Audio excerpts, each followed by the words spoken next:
Чекањето со месеци на закажан термин за снимање на магнетна резонанца за жителите од југоистокот станува минато.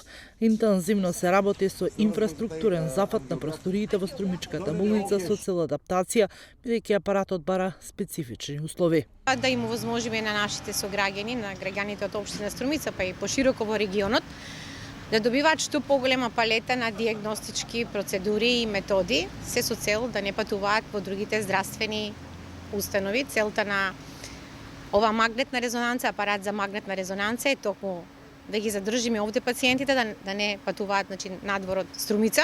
Министерството за здравство го обезбеди апаратот со цел жителите од југоистокот да не патуваат до Скопје или Штип за диагностика, која понекогаш не трпи губење време, со цел на времено лекување на пациентите. Едукацијата пак на лекарите ќе се одвива во неколку етапи во поголеми здравствени центри во државата, кои веќе работат со магнетната резонанца. Па јас мислам дека динамиката на подготовка на втората фаза од инсталација на апаратот за поголемиот дел е завршен, значи инфраструктурата и адаптација на просторот во претходните 2 месеци.